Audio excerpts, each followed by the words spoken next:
Assalamualaikum warahmatullahi wabarakatuh. Nama saya Muhammad Fahri. Di sini saya akan menjelaskan tentang atau memperkenalkan apa itu komputer.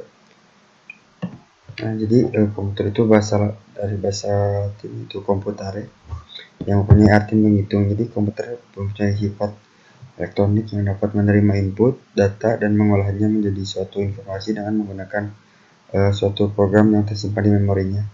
Jadi serta dapat menyimpan program yang dan hasil pengolahannya di mana bekerja secara otomatis. Jadi lalu ada perangkat elektronik yang bekerja sebagai pengolah data yang dikontrol oleh sekumpulan program atau instruksi yang ada di dalam memori utama.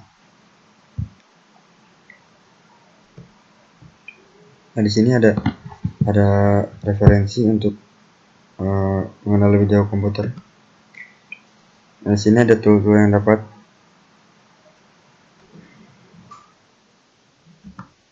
di sini ada tool-tool yang dapat Anda baca. Lalu di sini ada susunan komputer, yaitu ada hardware, sistem operasi, dan aplikasi atau software. Nah, di sini juga ada hardware, software, operasi sistem, dan aplikasi. Nah, di sini ada grafik. Nah, jadi di sini itu ada struktur perangkat komputer, mulai dari paling rendah itu CPU sampai ke perangkat yang paling interaksinya sama manusia. Nah, lalu ada temporary, ada storage array, jadi penyimpanan sementara pas ngejalanin komputasi. Jadi disimpannya cuman bentar, tapi cepet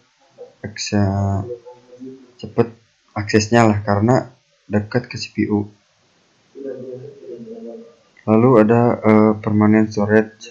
Nah, jadi penyimpanannya itu jangka panjang, biasanya dipakai buat nyimpan data yang mau tetap ada walaupun komputernya mati. Kapasitasnya lebih gede daripada temporary, tapi lebih lambat aksesnya.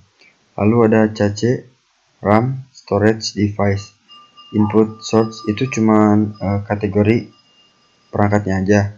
Jadi lalu ada physical RAM buat nyimpen data saat komputasi, bentuknya hardware, virtual memory, sama kayak physical RAM, cuma nggak ada hardwarenya.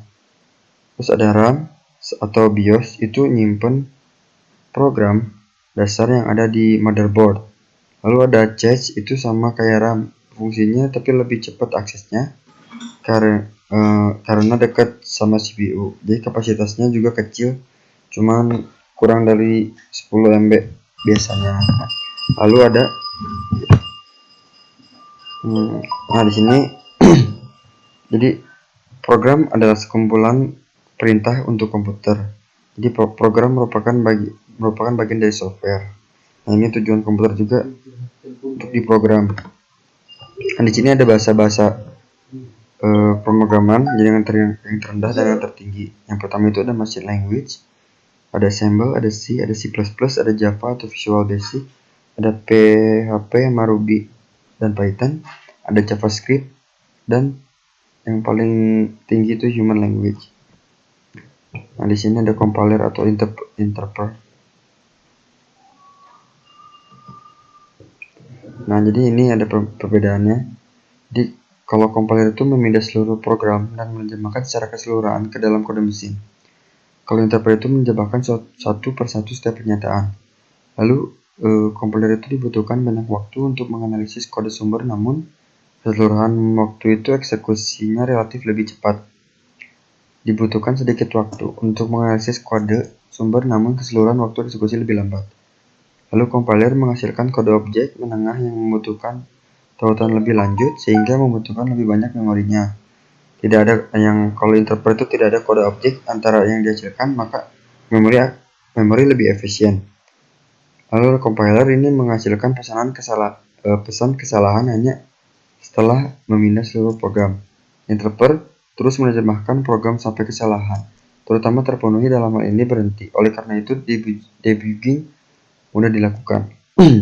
Lalu ada compiler bahasa pemrograman seperti C atau C++, itu menggunakan compiler, dan interpreter bahasa seperti Python, Ruby, dan menggunakan interpreter. Nah, di sini ada referensi lagi linknya. Lalu Compiler versus interpreter itu jadi proses interpret dilakukan secara sedikit demi sedikit bergantian dengan melakukan perhitungan. Nah, di sini ada shortcode, interpreter, lalu ke output. Nah, kalau compiler itu menerjemahkan kode sumber ke dalam kode objek yang dijalankan oleh pelaksana perangkat keras. Yang pertama itu dia shortcode menuju compiler, object mode, object code, eksekutor, lalu ke output. Nah, di sini ada referensi. Silakan baca di sini lebih lengkap. Maaf bila penjelasannya kurang lengkap. Terima kasih. Wassalamualaikum warahmatullahi wabarakatuh.